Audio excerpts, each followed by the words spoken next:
يولد ولم يكن له كفوا أحد।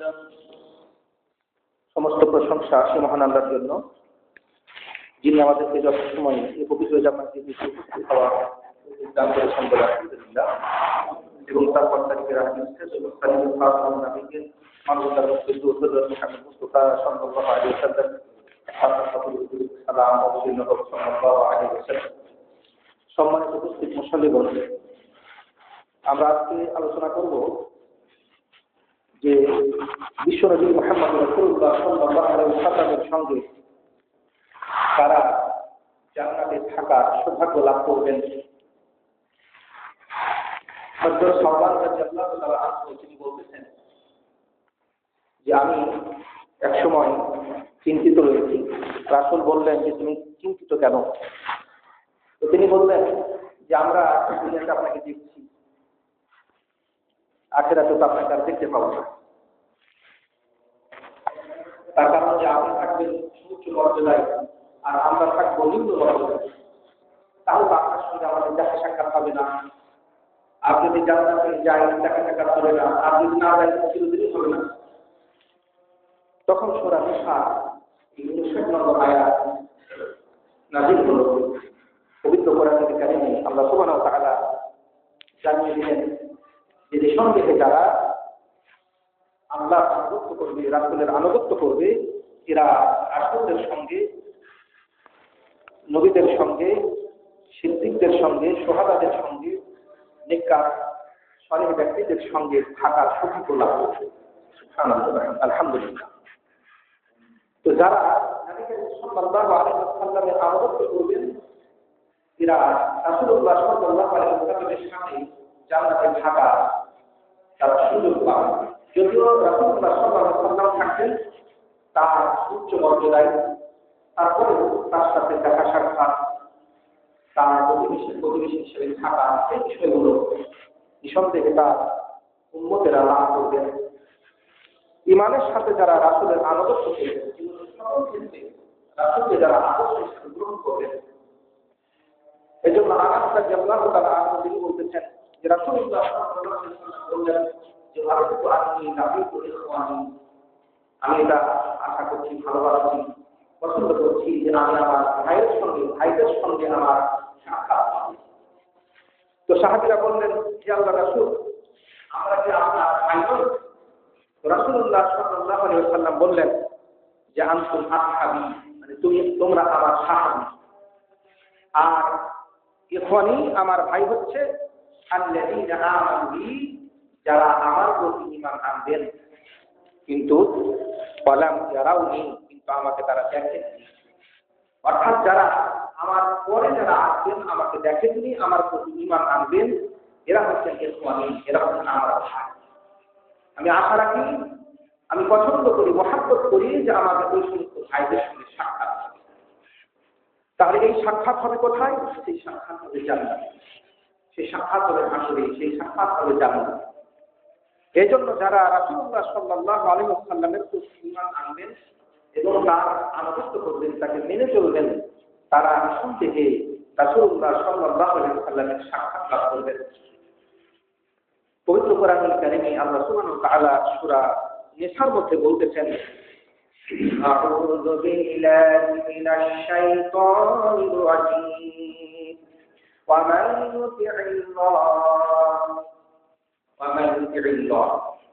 ইউতি'িল্লাহ, মানে যারা রাসূল আল্লাহকে যারা আনুগত্য করে, আল্লাহকে যারা মেনে চলে। আল্লাহর আনুগত্য হচ্ছে আল্লাহর হুকুম আহকাম, আল্লাহর আদেশ নিষেধ মেনে চলা।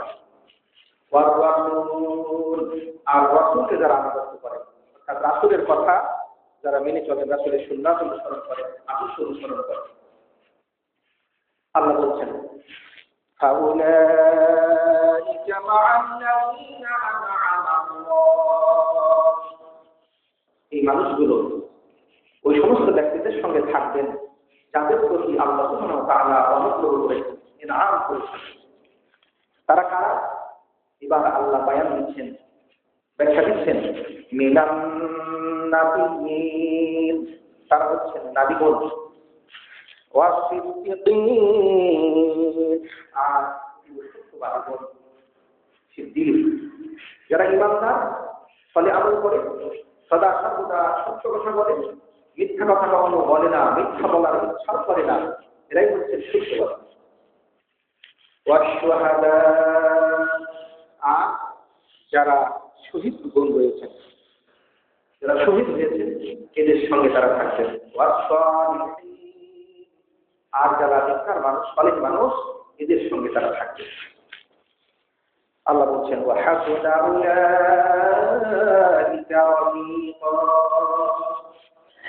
তারা যে বন্ধু পাবেন, এই বন্ধুগুলো যাদের কথা বলা হলো, নবীগণ, সিদ্দিকগণ, শহীদগণ, সালেহগণ, নেককারগণ, এরা রফিক হওয়ার দিক দিয়ে, এরা বন্ধু হওয়ার দিক দিয়ে, সাথী হওয়ার দিক দিয়ে এরা কতই না সুন্দর, কতই না উত্তম শ্রেষ্ঠ।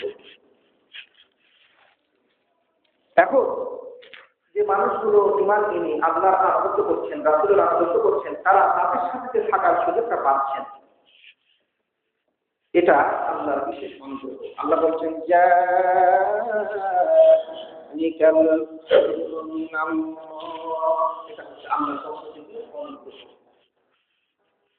এজন্য আমলে কম হলেও মানুষগুলো তাদের সাথে থাকার একটা সুযোগ পাচ্ছে।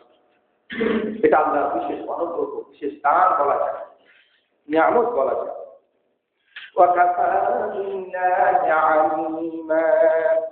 আর জ্ঞানী হিসাবে আল্লাহ যথেষ্ট।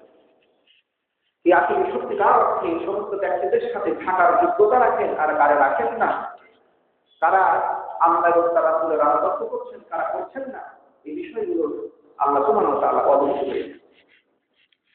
এই জন্য যারা ঈমানের সাথে রাসূলুল্লাহ সাল্লাল্লাহু আলাইহি ওয়াসাল্লামের আনুগত্য করবেন, এরা রাসূলুল্লাহ সাল্লাল্লাহু আলাইহি ওয়াসাল্লামের সঙ্গে থাকার সুযোগ পাবেন। রাসূলের আনুগত্য হচ্ছে রাসূল সাল্লাল্লাহু আলাইহি ওয়াসাল্লাম যা কিছু বলেছেন, যা কিছু বলেছেন সেটা করে দেওয়া। তার বিরোধিতা করাকেই নফরমানি বলা হয়, অবাধ্যতা বলা হয়। এই জন্য রাসূলুল্লাহ সাল্লাল্লাহু আলাইহি ওয়াসাল্লামের সাহাবী আবু হুরায়রা রাদিয়াল্লাহু তাআলা বলছেন, রাসূলুল্লাহ সাল্লাল্লাহু আলাইহি ওয়াসাল্লাম বলেন, কুল্লু উম্মতি ইয়াদখুলুনাল জান্নাহ, আমার সমস্ত উম্মত জান্নাতে প্রবেশ করবে, ইল্লা মান আবা, কিন্তু যারা অস্বীকার করছে, জান্নাতে যেতে যারা অস্বীকার করে, এরা জান্নাতে যেতে পারবে না। তো রাসূলকে বলা হলো যে ওমাইয়া বা ইয়া রাসূলুল্লাহ, কারা জান্নাতে যেতে অস্বীকার করছেন? রাসূল বললেন, মান আতাআনি দাখালাল জান্নাহ, যে ব্যক্তি আমার আনুগত্য করবে সে জান্নাতে প্রবেশ করবে। ওয়া মান আসানি, আর যে ব্যক্তি আমার অবাধ্য হবে, যে ব্যক্তি আমার অবাধ্য হবে, আর আবার সেই কিন্তু জান্নাতে অস্বীকার করছে। তাহলে মানুষ, যে সমস্ত মানুষগুলো রাসূলের আনুগত্য করছে না, রাসূলকে মেনে চলছেন না, এরা মূলত জান্নাতে যেতেই তারা অস্বীকার করছেন। সেই জন্য হযরত আবু সাঈদ খুদরি রাদিয়াল্লাহু তাআলা বলতেছেন যে রাসূলুল্লাহ সাল্লাল্লাহু আলাইহি ওয়াসাল্লাম বলেন, ওয়াল্লাযী নাফসি বিয়াদিহি, সেই সত্তার কসম যার হাতে আমার প্রাণ আছে, অর্থাৎ আল্লাহর কসম করে বলছি, প্রত্যেকটা মানুষের প্রাণ আছে আল্লাহর হাতে, প্রত্যেকটা মানুষের বেঁচে থাকা মৃত্যু আল্লাহর হাতে। আল্লাহ সেই আল্লাহর কসম খেয়ে বিশেষ করে বলতেছেন, লা তাদখুলুন্নাল জান্নাতা কুল্লুকুম, তোমরা সবাই জান্নাতে প্রবেশ করবে। উম্মতে মুহাম্মদকে লক্ষ্য করে তিনি বলছেন কথাটা, যে তোমরা সবাই জান্নাতে প্রবেশ করবে, ইল্লা মান আবা, কিন্তু যারা অস্বীকার করলো, বা সারা আল্লাহ এবং আল্লাহর কাছ থেকে যারা পলায়ন করলো, যারা আল্লাহর অবাধ্য হলো, আল্লাহর কাছ থেকে পালিয়ে যাবে, এরা জান্নাতে যেতে পারবে না। তাহলে উম্মতে মুহাম্মাদের মধ্যেও কিছু এমন ব্যক্তিরা রয়েছেন যারা আল্লাহর কাছে যেতে চান না, যারা আল্লাহর কাছ থেকে পালিয়ে যেতে চান, যারা আল্লাহর কাছ থেকে পলায়ন করছে, যারা জান্নাতে যেতে অস্বীকার করছে। রাসূল সাল্লাল্লাহু আলাইহি ওয়াসাল্লামকে সাহাবীরা বললেন, হে রাসূলুল্লাহ, হে আল্লাহর রাসূল, ওয়া মান ইয়াবা ইয়াদখুলুল জান্নাহ, কারা জান্নাতে যেতে অস্বীকার করছে? জান্নাতে তো সবাই যেতে চায়, আমল করুক আর না করুক, আনুগত্য করুক আর না করুক, সবাই যেতে চায় জান্নাতে যাবে, কিন্তু জান্নাতে যেতে চাইলে তো আনুগত্য করতে হবে। যারা আনুগত্য করে না, রাসূলকে মেনে চলেন না, যারা, এরাই মূলত জান্নাতে যেতে অস্বীকার করছে। এই জন্য সাহাবীরা বলতেছেন যে, হে আল্লাহর রাসূল, ওয়া মান ইয়াবা ইয়াদখুলুল জান্নাহ, কে অস্বীকার করছে জান্নাতে যেতে? রাসূল বললেন, দেখো, মান আতাআনি দাখালাল জান্নাহ, ব্যক্তি আমার আনুগত্য জান্নাতে প্রবেশ করবেন। ওমান আসানি, আর যে ব্যক্তি আমার নাফরমানি করবেন, আমাকে মেনে চলবেন না, ফাকাদ আবা, সেই জান্নাতে যেতে অস্বীকার করবেন। তাহলে এই উম্মতে মুহাম্মদ দুই ভাগে ভাগ হয়ে গেল। এক ভাগ এরা জান্নাতে যেতে চায়, রাসূলের আনুগত্য করে রাসূলকে মেনে চলে জান্নাতে যেতে চায়। আর আরেক শ্রেণী, তারা জান্নাতে যেতে চায় না, এরা রাসূলের অবাধ্য হয়ে যায়। আল্লাহ রাসূল যা বলেছেন, যা করতে বলেছেন সেটা করে না, রাসূল যেটা মানতে বলেছেন মানে না, রাসূল যেভাবে আনুগত্য করতে বলেছেন সেভাবে করে না। রাসূলের ইত্তেবা ছাড়া, রাসূলের আনুগত্য ছাড়া কেউ জান্নাতে যেতে পারে না। যারা রাসূলের আনুগত্য বর্জন করে এরা মূলত জান্নাত যেতে অস্বীকার করছে। তারা জান্নাত যেতে চাচ্ছে। জান্নাত যেতে চাইলে তারা অবশ্যই রাসূলুল্লাহ সাল্লাল্লাহু আলাইহি ওয়াসাল্লামকে তারা মেনে চলত। রাসূল যা বলেছেন সেটা তারা বাস্তবায়ন করত, রাসূল যেটা বলেছেন সেটা তারা করত। রাসূল সাল্লাল্লাহু আলাইহি ওয়াসাল্লাম যে সমস্ত ইবাদত করতে বলেছেন সে সমস্ত ইবাদত করতে হবে। যেভাবে তিনি অর্থনীতি পরিচালনা করতে বলেছেন সেভাবে অর্থনীতি পরিচালনা করতে হবে। যেভাবে সমাজ পরিচালনা করতে বলেছেন সমাজ পরিচালনা করতে হবে। যেভাবে পরিবার পরিচালনা করতে বলেছেন সেভাবে পরিবার পরিচালনা করতে হবে। যেভাবে রাষ্ট্র পরিচালনা করতে বলেছেন সেভাবে রাষ্ট্র পরিচালনা করতে হবে। হ্যাঁ, আমরা যদি রাসূল সাল্লাল্লাহু আলাইহি ওয়াসাল্লামকে আমরা পুরোপুরিভাবে মেনে না নিই, পুরোপুরিভাবে আনুগত্য না করি, তাহলে রাসূলুল্লাহ সাল্লাল্লাহু আলাইহি ওয়াসাল্লামের সঙ্গে জান্নাত লাভ, রাসূলুল্লাহ সাল্লাল্লাহু আলাইহি ওয়াসাল্লামের সঙ্গে জান্নাতে থাকা সেটা সম্ভব হবে না। রাসূলুল্লাহ সাল্লাল্লাহু আলাইহি ওয়াসাল্লাম এর সাহাবী আলী রাদিয়াল্লাহু তাআলা আনহু, একদিক দিয়ে চাচাতো ভাই, একদিক দিয়ে জামাই, আরেক জেলা করে সাহাবী আলী রাদিয়াল্লাহু তাআলা, তিনি বলতেছেন, হযরত আবু হাইয়াতকে বলতেছেন, একজন তাকে বলতেছেন যে আমি তোমাকে পাঠাচ্ছি সেই অভিযানে, যে অভিযানে রাসূল সাল্লাল্লাহু আলাইহি ওয়াসাল্লাম আমাকে পাঠিয়েছেন। সেটা হলো কি, আল্লাহ তাবাআ তিন সালাম ইল্লা তামাসসাহু, তুমি যত তিনফাল দেখবে, যত ছবি মূর্তি দেখবে সেগুলোকে সব মুছে ফেলবে। কোনো ছবি মূর্তি রাখা যাবে না, সব মুছে ফেলতে হবে। দেয়ালে বা যেখানেও যত মূর্তি আছে, যত মানুষের এই প্রতীক আকৃতি যেভাবে করা আছে সেগুলোকে তোমাকে ঢেকে দিতে হবে, মুছে দিতে হবে, রাখা যাবে না।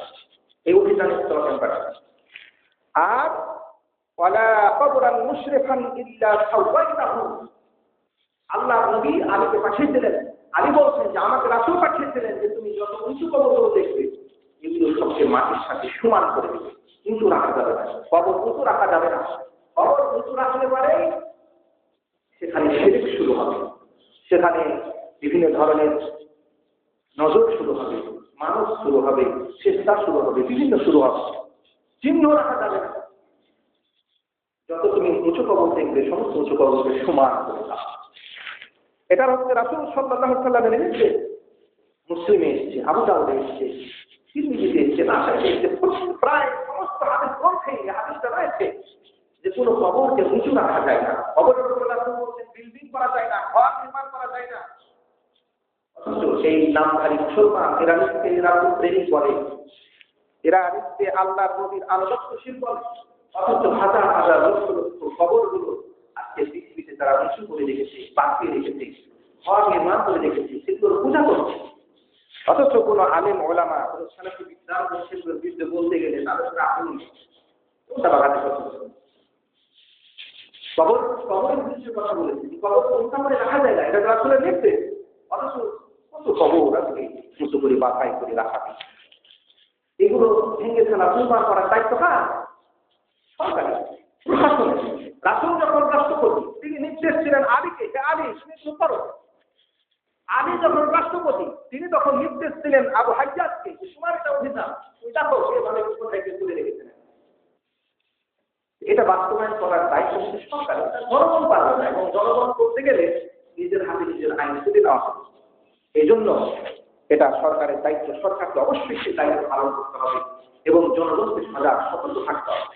আজকে শত শত হাজার হাজার সারা পৃথিবীতে আজকে পূজা হচ্ছে, আজকে সেখানে দোয়া হচ্ছে, মানুষদের সেখানে প্রার্থনা করছে, চিন্তা করছে। এই ছেলেদের আখড়া খানাগুলো আজকে সুমার করে না দেওয়ার কারণে আজকে মানুষ সেখানে অসংখ্য ধরনের ছেলেকে লিপ্ত।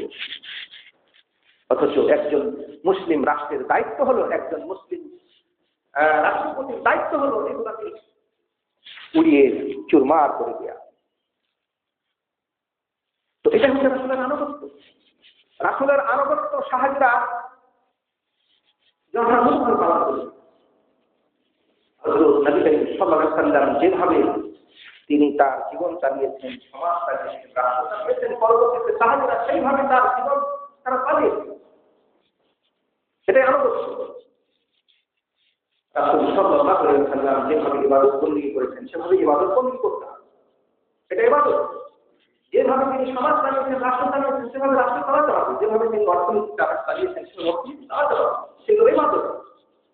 আমরা ধর্মের কিছু বিষয় শুধু মেনে নিলাম যে হ্যাঁ এগুলো আমরা ধর্মের বিষয় পালন করি, সমাজ হ্যাঁ এটা করবো। আর অন্যগুলো অর্থনীতি, সমাজনীতি, শরিয়া আইন এগুলো তাহলে কি রাষ্ট্রকে আনুগত্য করা হবে? কখনো। যারা রাষ্ট্রকে আনুগত্য করবে না এরাই মতো জান্নাতে যেতে অস্বীকার করছে। রাসূল বলছেন মান আতাআনি দাখালাল জান্নাহ, যে ব্যক্তি আমার আনুগত্য করবে সে জান্নাতে যাবে। ওমান আসানি, আর যে ব্যক্তি আমার অবাধ্য হবে সেই নিজকে জান্নাতে যেতে অস্বীকার করবে, সে জান্নাতে যেতে চায় না। জান্নাতে যেতে চাইলে তো রাসূলের সে কাজটা হতো। রাসূল যা করেছেন সেটা করত। সেই জন্য রাসূলুল্লাহ সাল্লাল্লাহু আলাইহি ওয়াসাল্লাম যা করেছেন সেটা হচ্ছে তিনি সমাজে শরীয়ত বিধান, শরিয়া আইন তিনি জারি করেছেন। হযরত আবু হুরায়রা রাদিয়াল্লাহু তাআলা আনহু এবং যায়েদ বিন খালিদ রাদিয়াল্লাহু তাআলা আনহু তিনি বলছেন যে আমরা রাসূলুল্লাহ সাল্লাল্লাহু আলাইহি ওয়াসাল্লামের নিকটে রয়েছি। রাসূল সাল্লাল্লাহু আলাইহি ওয়াসাল্লাম ঘোষণা দিলেন যে লা আকদিয়ান্না বাইনাকুম বিকিতাবিল্লাহ, আমি তোমাদের উভয়ের মাঝে আল্লাহর কিতাব অনুযায়ী ফায়সালা করব। আমি আল্লাহর কিতাব অনুযায়ী তোমাদের মাঝে ফায়সালা করব। এটা একটা বিশাল ঘটনা। সেই ঘটনার দিকে হাদিসে ইঙ্গিত করা হয়েছে। ঘটনাটা হচ্ছে যে একজন লোকের ছেলে অপদায়িত ছিল, আর একজনের লোকের স্ত্রী বিবাহিত ছিল। তো ওই ছেলেটা ওই স্ত্রী মহিলাটার সঙ্গে জেনা করে। এখন সেই মীমাংসা, সেই ফায়সালার দায়িত্ব রাসূলের কাছে। বিবাহিত মহিলাটা আর অবিবাহিত পুরুষ তাদেরকে লক্ষ্য করে রাসূল বললেন যে আমি আল্লাহর কিতাব অনুযায়ী, আল্লাহর বিধান অনুযায়ী তোমাদের মাঝে ফায়সালা করব। সেটা হচ্ছে যে ছেলেটাকে, যে ছেলেটা অবিবাহিত তাকে 101 মারতে হবে, আর এই মহিলাটা বিবাহিত তাকে রজম করতে হবে। সাহাবীদের বললেন যা মহিলার কাছে যা, যদি স্বীকার করে, যেহেতু সাক্ষী নাই, আমরা জানি যে জেনা প্রমাণ করার জন্য সবচেয়ে বেশি ধরনের সাক্ষী থাকতে হবে। যদি ওই ধরনের সাক্ষী না থাকে তাহলে তো সেটা কার্যকর করা যায় না। জেনার শাস্তি কার্যকর করতে হলে চারজন সাক্ষী থাকতে হবে। 1, 2 নম্বর হচ্ছে যে যিনি জেনা করেছেন তাকে স্বীকারোক্তি দিতে হবে, স্বীকার করতে হবে। 3 হচ্ছে যে সে গর্ভবতী হবে। এই যে মোটামুটি আলাদা, তিনি হয়তো সাক্ষীর মাধ্যমে প্রমাণ হচ্ছে, অথবা তিনি নিজেই স্বীকার করছেন। স্বীকার করলে আর সাক্ষীর দরকার নাই। অথবা তিনি গর্ভবতী দিয়েছেন, তার স্বামী বিদেশে আসেছেন, এতে সেটা অর্গান রয়েছে, তাহলে কি হলো? বুঝাইতে যাচ্ছেন যে এরকম। তাহলে যদি এই বিষয়গুলো সত্যভাবে প্রমাণিত হয়ে যায় তখন হলো রাসূল সাল্লাল্লাহু আলাইহি ওয়াসাল্লাম তাদেরকে বলেছিলেন যে আমি আল্লাহর কিতাব অনুযায়ী তোমাদের মাঝে ফায়সালা করব, দিয়ে তিনি ওই ফায়সালা নির্দেশ দিলেন। রাসূলের এই ফায়সালা পরবর্তীতে সাহাবায়ে কিরাম তারা জারি করেছেন। হযরত ওমর রাদিয়াল্লাহু আনহু একবার তিনি বললেন যে আমার তো এটা ভয় হয় যে মানুষ যখন সুদীর্ঘ সময় অতিবাহিত করবে তখন মানুষ বলবে যে আমরা তো রজমের বিধান কোরআনে পাচ্ছি না, সেজন্য রজম করব না। অথচ এটা আল্লাহর বিধান। আল্লাহ নবী রজম করেছেন, আবু বকর রজম করেছেন, আমি রজম করতেছি। যারা বিবাহিত পুরুষ যারা জেনা করতেছে, বিবাহিত মহিলা যারা জেনা করতেছে, তাদেরকে আমরা রজম করছি, পাথর মেরে তাদেরকে মেরে ফেলছি। পরবর্তীতে এমন কেউ আসবে তারা বলবে যে এটা আমরা কোরআনে পাচ্ছি না, সেজন্য এটা করবো না। ফলে তারা পথভ্রষ্ট হবে, গুমরাহ হবে। তাহলে মানুষ যদি আল্লাহর বিধান পালন না করে, আল্লাহর বিধান জারি না করে, তাহলে সে গুমরাহ হতে বাধ্য, সে পথভ্রষ্ট হতে বাধ্য, সে জাহান্নামী হতে বাধ্য। এতে আপনি সালাত করে, সিয়াম করে, এটা রাসূলের একটি ইবাদতের আনুগত্য আপনি করছেন, কিন্তু আল্লাহ রাসূলের অন্যান্য আনুগত্য সেগুলো তো করা লাগবে, পরিপূর্ণ আনুগত্য করা লাগবে। রাসূলুল্লাহ সাল্লাল্লাহু আলাইহি ওয়াসাল্লামের সঙ্গে যদি জান্নাতে যেতে চান তাহলে পরিপূর্ণ আনুগত্য করতে হবে। এই জন্য রাসূলুল্লাহ সাল্লাল্লাহু আলাইহি ওয়াসাল্লাম বলতেছেন, হযরত আবু মুসা আশআরী রাদিয়াল্লাহু তাআলা বলছেন যে আমার দৃষ্টান্ত এবং আমাকে যে জিনিস দিয়ে আল্লাহ পাঠিয়েছেন সেটার দৃষ্টান্ত হচ্ছে একজন মানুষের মতো, একটা মানুষের মতো। সেই মানুষটা তার কওমের কাছে গেল, তার জাতির কাছে গেল, গিয়ে বলল, হে আমার জাতির লোকেরা, আমি তোমাদেরকে আক্রমণ করার জন্য একটি সৈন্যদল দেখতে পাচ্ছি, যে সৈন্যদল তোমাদেরকে আক্রমণ করবে, তোমরা ধ্বংস করবে, তোমাদেরকে ধ্বংস করবে। সৈন্যদল আমি সচক্ষে দেখে আসলাম। রাসূল বলছেন ওই ব্যক্তির কথা ওই তাদের মধ্যে থেকে কেউ বিশ্বাস করলো। ফলে তারা প্রথম রাত্রেই তারা সেই এলাকা ছেড়ে চলে গেল। যেহেতু তাদেরকে মোকাবেলা করার ক্ষমতা তাদের নেই, সেজন্য তাদের সেখান থেকে চলে যাওয়া তারা কোনো উপায় নেই। তো তারা সেখান থেকে সরে পড়লো। ফলে রাসূল বলছেন তারা দৃঢ়তার সাথে তারা সেখান থেকে চলে গেল এবং তারা পরিত্রাণ পেল, নাজাত পেল। আর আরেক দল তারা বলল সে না, সে মিথ্যা বলতেছে দিয়ে তারা সেই গ্রাম ছেড়ে চলে গেল না, সেখানে থেকে গেল। তো রাসূল বলছেন ফলে কি হলো, ফাসাব্বাহুমুল জাইশু, প্রভাতে সেই সৈন্যবাহিনী তাদের উপরে আক্রমণ করলো। ফাআহলাকাহুম, এবং সেই বাহিনী তাদেরকে ধ্বংস করে দিল। অযথা জাহুম, এবং তাদেরকে উজাড় করে দিল, ধ্বংস করে সবকে সাবাহ চুরমার করে দিল। তো রাসূল বলছেন ফাযালিকা মাসালু মান আতাআনি, এটাই হচ্ছে ওই ব্যক্তির দৃষ্টান্ত, যে ব্যক্তি আমার অনুসরণ করলো, এবং আমি যে বিধান নিয়ে এসেছি, যে আদর্শ নিয়ে এসেছি, যে দ্বীন নিয়ে এসেছি, যে ইসলাম নিয়ে এসেছি আল্লাহর পক্ষ থেকে যেটা এসেছি আমি নিয়ে, সেটার যারা অনুসরণ করলো তারা হলো ওই ব্যক্তিদের মতো যারা তার কথা বিশ্বাস করে যথাযথ ব্যবস্থা গ্রহণ করে সেখান থেকে সরে গেল। আর রাসূল বললেন যে যারা আমাকে মিথ্যা প্রতিপন্ন করলো তারা হলো ওই ব্যক্তিদের মতো যারা ওই লোকটির কথা শুনলো না, বিশ্বাস করলো না, অথচ সে এসে তাদেরকে বললো যে আমি সচক্ষে দেখেছি যে তোমাদেরকে আক্রমণ করার জন্য সৈন্যদল আসতেছে, তোমরা সেখান থেকে সরে যাও, নাহলে প্রভাবেই তোমাদেরকে আক্রমণ করে ধ্বংস করে দিবে। অথচ তারা তার কথা বিশ্বাস করলো না, ফলে তারা সবাই ধ্বংস হল। তো রাসূল বলছেন এটা হলো ওই ব্যক্তির দৃষ্টান্ত যারা আমার কথা বিশ্বাস করে না। রাসূলুল্লাহ সাল্লাল্লাহু আলাইহি ওয়াসাল্লাম সচক্ষে তিনি জাহান্নামের শাস্তি, জাহান্নাম দেখে আসছেন, জান্নাত দেখে আসছেন। তিনি জাতিকে উম্মতকে সতর্ক করলেন যে আমি সচক্ষে জাহান্নাম জান্নাত থেকে শক্তি পেয়েছি। রাসূলকে সচক্ষে জান্নাত জাহান্নাম দেখানো হয়েছে। তিনি এসে জাতিকে এই উম্মতকে এই মানব জাতিকে এসে সতর্ক করছেন যে দেখো তোমরা যদি এই জাহান্নাম থেকে বাঁচতে, তোমরা যদি যথাযথ ব্যবস্থা গ্রহণ না করো তাহলে তোমরা জাহান্নামে নিক্ষিপ্ত হয়ে তোমরা ধ্বংস হবে। অথচ আমরা রাসূলকে বিশ্বাস করছি না। যারা আমরা বিশ্বাস করছি না তারা হচ্ছে ধ্বংসপ্রাপ্ত। আর যারা আমরা বিশ্বাস করে যারা আমরা তার অনুসরণ করছি, আল্লাহর পক্ষ থেকে আসা দ্বীনের অনুসরণ করছি, কোরআনের অনুসরণ করছি, সুন্নাহর অনুসরণ করছি, এরা হচ্ছে নাজাতপ্রাপ্ত দল। এই জন্য রাসূলুল্লাহ সাল্লাল্লাহু আলাইহি ওয়াসাল্লাম বুখারীর হাদিস, এই হাদিসে প্রমাণ করা হয়েছে, উদাহরণ দিয়ে রাসূল প্রমাণ করেছেন, দৃষ্টান্ত দিয়ে প্রমাণ করেছেন যে যারা আমাকে বিশ্বাস করবে না এবং আমার আনিত শরিয়াত যারা মেনে চলবে না, এরা মূলত ধ্বংস হবে, এরা সকলে ধ্বংস হবে।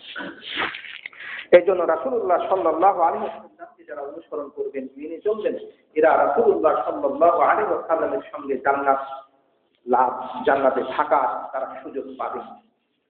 যদিও আমলের দিক দিয়ে আমাদের আমল রাসূলের আমলের চেয়ে কম, তারপরেও এটা আল্লাহর পক্ষ থেকে একটি বিশেষ অনুগ্রহ আমাদের জন্য, যেটা সূরা নিসাতে আল্লাহ সুবহানাহু ওয়া তাআলা বলেছেন, সূরা নিসার 59 এবং 60 নম্বর আয়াত।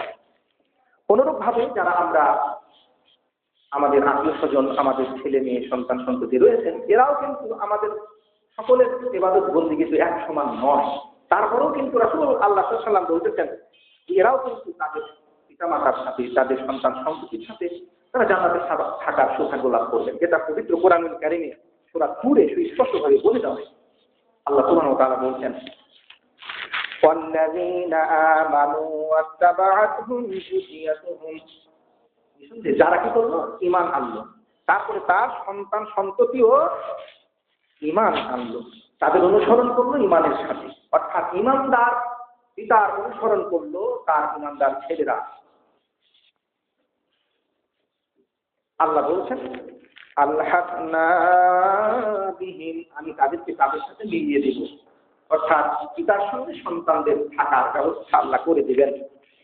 আলহাকনা বিহিম যুরিয়াতা, তাদের সন্তানেরাও তাদের পিতামাতার সাথে যেভাবে আমরা ফ্যামিলি পরিবারে বসবাস করছি সেভাবে জান্নাতে বসবাসের সুযোগ আল্লাহ করে দিবেন। যদিও একজনের নেকি আর একজনের চেয়ে কম বেশি রয়েছে। আল্লাহ বলছেন এটা এটা এভাবে হবে না যে কাউকে নেকি কমিয়ে দেওয়া হবে, সেটা বাড়িয়ে দেওয়া, কাউকে প্রতিদান কমিয়ে দিয়ে কাউকে কারোর সাথে মিলানো হবে এটা না। যিনি ভালো নেকি করেছেন, বেশি নেকি করেছেন, তিনি তো ভালো প্রতিদান পাওয়ার হকদার, কিন্তু যিনি তার মতো করতে পারেননি তিনিও তাকে তার সাথে মিলাচ্ছেন। তো যিনি বেশি পাওয়ার হকদার তার কমিয়ে দিয়ে যার পাওয়ার কম তাকে মানে তার সাথে মিলাচ্ছেন সেটা না। যিনি বেশি পাওয়ার হকদার তাকে বেশি দিয়ে রেখেছেন, আর যিনি কম পাওয়ার হকদার তাকে অনুগ্রহ করে বেশি দিয়ে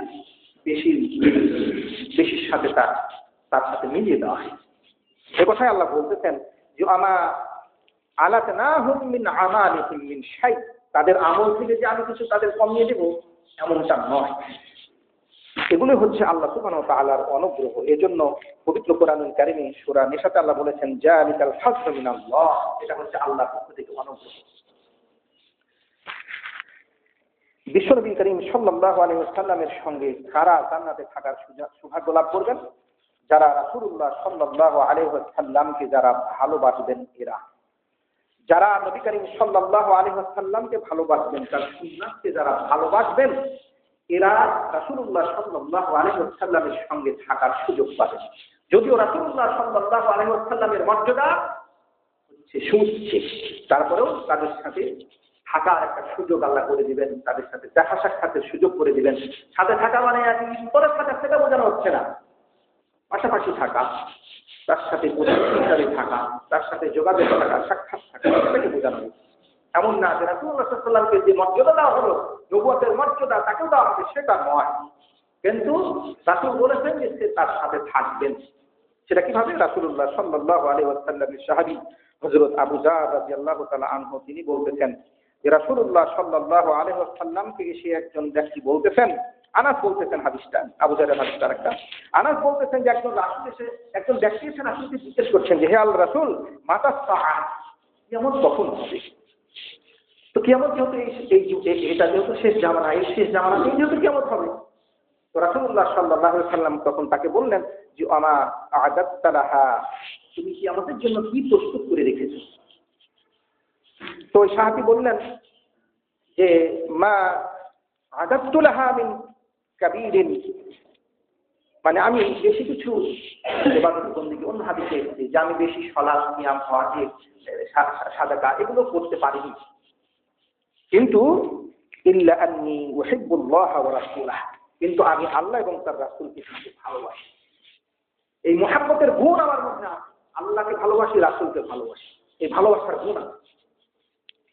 তো রাসূল বললেন যে আল মারউ মা'a মান আহাব্বা, মানুষ তার সাথে থাকবে সে যাকে ভালোবাসে। তাহলে মানুষ তার সাথে থাকবে সে যাকে ভালোবাসে। তাহলে তুমি যেহেতু নবীকে ভালোবেসেছো, আল্লাহকে ভালোবেসেছো, নবীকে ভালোবেসেছো, এই জন্য নবীর সাথে থাকবে। এজন্য আনাস বলতেছেন যে ফামা রাআইতুল মুসলিমিনা ফারিহু বা'দাল ইসলামি আশাদ্দা মিম্মা ফারিহু ইয়াওমাইদিন। আনাস বলতেছেন যে রাসূলের সেই ঘোষণা শোনার পরে মুসলমানেরা এত খুশি হয়েছিল যত খুশি আর তারা কখনো হয় নাই। এই শুভ সংবাদ শুনে সাহাবীরা খুবই খুশি হলেন যে আমরা যদি আল্লাহ রাসূলকে মহব্বত করতে পারি, ভালোবাসতে পারি, তাহলে আমরা রাসূলুল্লাহ সাল্লাল্লাহু আলাইহি ওয়াসাল্লামের সাথে জান্নাতে থাকতে পারব। যেহেতু রাসূল বললেন যে তুমি যেহেতু আল্লাহ এবং তার রাসূলকে ভালোবাসো, এই জন্য তুমি যাকে ভালোবাসো তার সাথে থাকবে। এই জন্য আনাস রাদিয়াল্লাহু তাআলা আনহু তিনি বলতেছেন একটি হাদিসে, পরবর্তী আরেকটি হাদিসে আনাস বলতেছেন যে রাসূল এই কথাটা যেহেতু বলেছেন যে তুমি যাকে ভালোবাসবে তার সাথে থাকবে, সেজন্য আনাস রাদিয়াল্লাহু তাআলা আনহু বলতেছেন রাসূলের খাদেম 10 বছর খেদমত করেছেন। সে আনাস বলতেছেন যে আনা উহিব্বুন নাবিয়্যা, আমি কিন্তু আমার আল্লাহর নবীকে ভালোবাসি, ওয়া আবু বকর এবং আবু বকরকে ভালোবাসি, ওয়া উমর এবং উমরকে ভালোবাসি, ওয়া আরজু আন আকুনা মাআহুম এবং আমি আশা রাখি যে আমি তাদের সঙ্গে থাকতে পাবো যেহেতু আমি তাদেরকে ভালোবাসি, সেই ভালোবাসার কারণে। হযরত আনাস রাদিয়াল্লাহু তাআলা আনহু বলছেন যে যদিও আমি রাসূলের মতো আমল করতে পারতেছি না, এই যে বলছেন ওয়াইন লাম আমাল বিমিসলি আমালিহিম, যদিও আমি তাদের আমলের মতো আমল আমি করতে পারিনি। আনাস রাদিয়াল্লাহু তাআলা আনহুর আমলের চেয়ে আবু বকরের আমল তো অনেক বেশি, তাই না? তার চেয়ে ওমরের বেশি। তো তিনি বলতেছেন তার চেয়ে আল্লাহ নবীর বেশি। তো হযরত আনাস রাদিয়াল্লাহু তাআলা আনহু বলতেছেন যে যদিও আমি রাসূলের মতো, আবু বকরের মতো, ওমরের মতো আমল করতে পারি নাই, তারপরেও আমি এটা আশা রাখি যে রাসূল বলেছেন যে আল্লাহর রহমান আহাব্বা, যাকে সে ভালোবাসবে তার সাথে যেহেতু সে থাকতে পাবে, তো আনাস বলছেন যে আমি আশা রাখছি যে আমি তাদের সাথে থাকতে পাবো। তো আমরা আশা রাখি যে আমরা যদি আল্লাহর নবীকে মুহাব্বত করি, ভালোবাসি, নবীকে ভালোবাসাটা হচ্ছে নবীর আদর্শকে ভালোবাসা, নবীর সুন্নাতকে ভালোবাসা। এই জন্য রাসূলুল্লাহ সাল্লাল্লাহু আলাইহি ওয়াসাল্লাম আমাদের জন্য যে সুন্নাহ রেখে গেছেন, যে আদর্শ রেখে গেছেন, সেটাকে আমাদের পছন্দ করতে হবে, ভালোবাসতে হবে। রাসূলের মুহাব্বতটা অন্তরে থাকতে হবে যে রাসূলকে ভালোবাসি, এবং রাসূলের যে সুন্নাহ রয়েছে সেগুলোকে ভালোবাসতে হবে। রাসূল যে সমস্ত আদর্শ আমাদের জন্য রেখে গেছেন সেগুলোকে ভালোবাসতে হবে। তাহলে রাসূলুল্লাহ সাল্লাল্লাহু আলাইহি ওয়াসাল্লামকে ভালোবাসা হবে। এই জন্য পবিত্র কোরআনুল কারীমে আল্লাহ সুবহানাহু ওয়া তাআলা বলতেছেন, কুল ইন কুনতুম তুহিব্বুনাল্লাহ, নবী আপনি বলুন যে তারা যদি এই কথা দাবি করে যে আমরা আল্লাহকে মহব্বত করি, আল্লাহকে ভালোবাসি, এই কথা যদি তারা বলে, তাহলে তাদের কি করতে হবে? ফাত্তাবিউনি, আল্লাহ বলছেন যে তোমরা যদি আল্লাহকে ভালোবাসতে চাও তাহলে তোমরা আমার আনুগত্য করো, আমাকে মেনে চলো, রাসূলকে মেনে চলো। ইউহিব্বুকুমুল্লাহ, তাহলে আল্লাহ তোমাদেরকে ভালোবাসবেন। তাহলে রাসূলকে আনুগত্য না করলে পারে, রাসূলকে মেনে না চললে পারে, আল্লাহ ভালোবাসবেন না। আর আমরা যদি বলি যে আমরা আল্লাহকে ভালোবাসি, আল্লাহকে ভালোবাসতে চাই, তাহলে নবীকে মেনে চলতে হবে। নবীকে না মানলে পারে আল্লাহকে ভালোবাসা যায় না, আল্লাহ তাকে ভালোবাসবেন না। এই জন্য আল্লাহ পবিত্র কোরআনুল কারীমে সূরা আল ইমরানের 31-32 নম্বর আয়াতে সুস্পষ্টভাবে বলে দিচ্ছেন, যে আপনি বলুন যারা আল্লাহকে ভালোবাসবেন, ভালোবাসতে চান, তারা যেন তোমার আনুগত্য করে। রাসূলকে বলছেন তুমি বলো যে তোরা আমার আনুগত্য করো, তাহলে আল্লাহ তোমাদেরকে ভালোবাসবেন। ওয়ায়াগফির লাকুম যুনুবাকুম, আর তোমাদের যত গুনাহ আছে সেই গুনাহগুলোকে আল্লাহ মাফ করে দিবেন, ক্ষমা করে দিবেন। ওয়াল্লাহু গফুরুর রহিম, আর আল্লাহ হচ্ছেন খুবই ক্ষমাশীল এবং দয়ালু।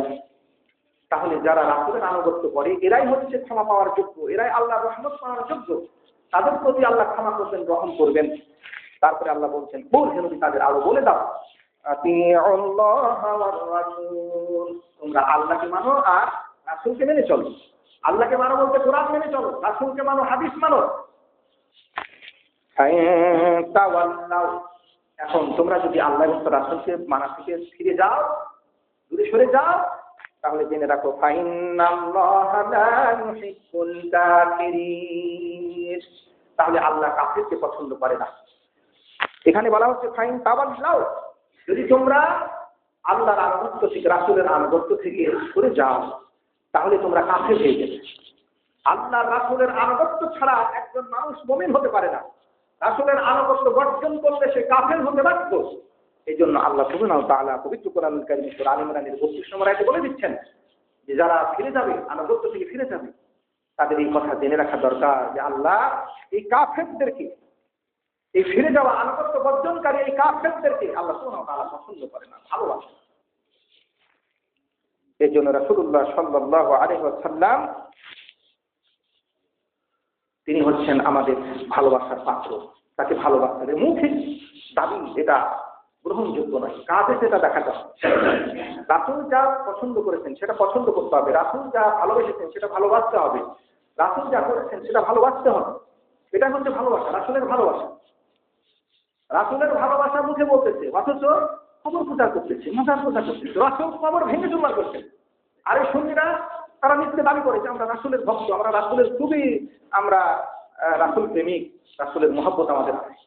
রাসূলের মহব্বত থাকলে পারে রাসূল যেটা করলো সেটা করো না কেন? রাসূল তো সব কবরগুলোকে ভেঙে চুরমার করে দিয়েছিলেন। তিনি অভিযানে পাঠিয়েছিলেন আলীকে, আলী রাদিয়াল্লাহু তাআলা আনহু অভিযানে পাঠালেন আবু হাজ্জাজকে। তোমরা করো না কেন? তোমরা রাসূলের মহব্বতের দাবি করতেছো, আর এই কবর পূজা, মাজার পূজা করতেছো, পীর পূজা করতেছো, নেতা পূজা করতেছো। লজ্জা হওয়া উচিত। রাসূলুল্লাহ সাল্লাল্লাহু আলাইহি ওয়াসাল্লাম সেই জন্যই বলেছেন যে আমার এই উম্মতেরা ৭৩ ফেরকায় বিভক্ত হয়ে যাবে, একটি মাত্র ফেরকা জান্নাতে যাবে আর ৭২তে যাবে জাহান্নামে। রাসূলুল্লাহ সাল্লাল্লাহু আলাইহি ওয়াসাল্লামকে সাহাবীরা বললেন যে লোক এই দলটা জান্নাতে যাবে তারা কারা? রাসূলুল্লাহ সাল্লাল্লাহু আলাইহি ওয়াসাল্লাম বললেন যে সেই দলটা হচ্ছে তারা যারা আমি এবং আমার সাহাবীরা যে আদর্শ আমলের উপরে রয়েছে। আমি এবং আমার সাহাবীরা যে আদর্শের উপরে আছি, সেই আদর্শ যারা অনুসরণ করবেন এরাই মূলত হচ্ছেন সেই নাজাতপ্রাপ্ত দল। এই জন্য রাসূলুল্লাহ সাল্লাল্লাহু আলাইহি ওয়াসাল্লাম এবং তার সাহাবীরা যা করেছেন সেটা করতে হবে। রাসূলের জামানায় এই কুফরি মতবাদ ছিল, সমাজতন্ত্র ছিল, গণতন্ত্র ছিল, জাতীয়তাবাদ ছিল, এগুলো ছিল না। এগুলো দিয়ে তারা শাসন করেছে। ছিল খেলাফা, থাকতে হবে খেলাফা। যারা নেতা হবেন তারা হবেন খলিফা। তাদের দায়িত্ব হচ্ছে কোরআন এবং সুন্নাহকে সমাজে, রাষ্ট্রে প্রতিষ্ঠিত করা। এটা হচ্ছে তাদের দায়িত্ব। খেলাফাতের দায়িত্ব যেটা, সেটা তাকে বহন করতে হবে। এই জন্য রাসূলুল্লাহ সাল্লাল্লাহু আলাইহি ওয়াসাল্লাম তিনি বলেছেন, আমি তোমাদেরকে একেবারেই এমন ভাবে রেখে গেলাম যে স্বচ্ছ এবং সুন্দর, পরিষ্কার, পরিচ্ছন্ন দিনের উপরে আমি তোমাদেরকে রেখে যাচ্ছি। রাসূল যখন সাহাবীদেরকে রেখে গেলেন, যে আদর্শ অনুসরণ তারা করেছেন, যেটা তারা মেনে চলেছেন, যেভাবে তাদেরকে তিনি রেখে গেছেন, সেটা হচ্ছে স্বচ্ছ এবং সঠিক। রাসূলুল্লাহ সাল্লাল্লাহু আলাইহি ওয়াসাল্লাম তিনি বললেন যে যদি কেউ এটা থেকে সরে যায়, সামান্যতম যদি সরে যায়, তাহলে সে পথভ্রষ্ট হতে বাধ্য, সে গুমরাহ হতে বাধ্য।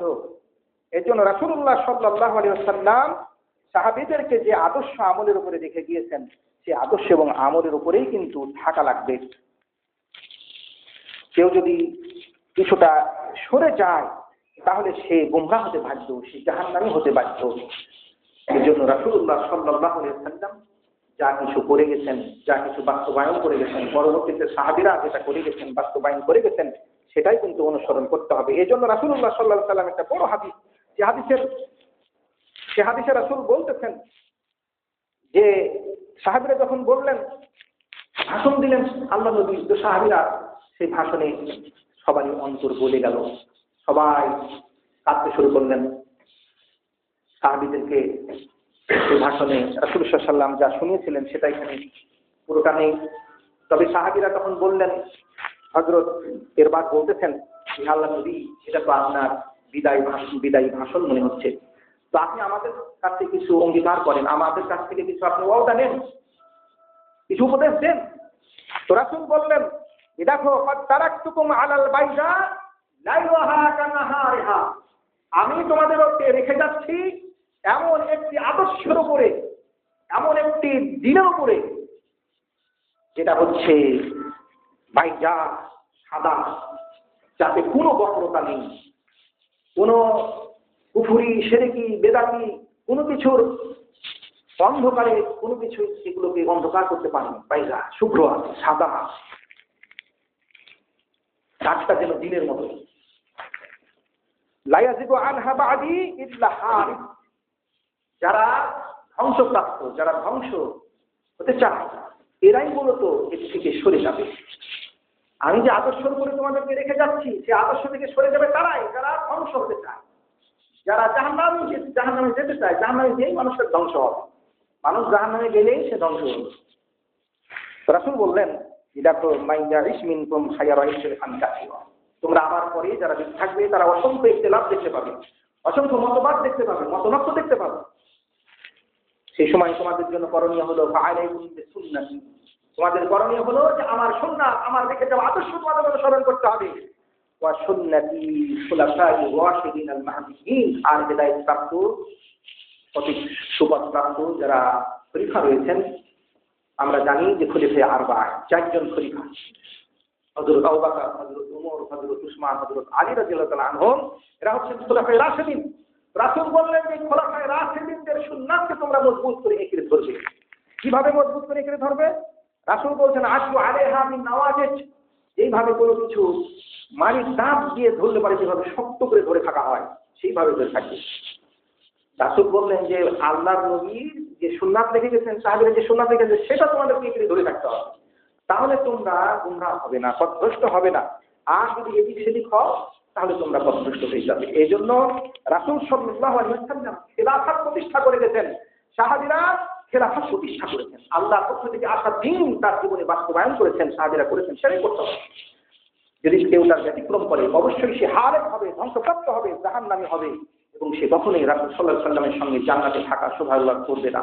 যে আসুন আমরা রাসূলুল্লাহ সাল্লাল্লাহু আলাইহি ওয়াসাল্লামকে মহব্বত করি, ভালোবাসি, তার দ্বীনকে ভালোবাসি, তার আদর্শকে ভালোবাসি। তিনি হচ্ছেন একমাত্র আদর্শ, কেউ মানব জাতির জন্য আদর্শ নয়। একমাত্র আদর্শ হচ্ছে রাসূলুল্লাহ সাল্লাল্লাহু আলাইহি ওয়াসাল্লাম। কেউ যদি মনে করে যে আমার আদর্শ অমুক নেতা, অথচ সেই নেতা পথভ্রষ্ট নেতা, অথচ সে বলতেছে যে আমার আদর্শ, অবশ্যই সে আল্লাহর ঘোষণাকে সে অমান্য করলো। রাসূল সাল্লাল্লাহু আলাইহি ওয়াসাল্লামকেই আমাদের জন্য আদর্শ আল্লাহ করে দিয়েছেন। সূরা আহজাবে আল্লাহ বলছেন লাকাদ কানা লাকুম ফি রাসূলিল্লাহি উসওয়াতুন হাসানাহ, আদর্শ একমাত্র আল্লাহর নবীর মধ্যে তোমাদের রয়েছে।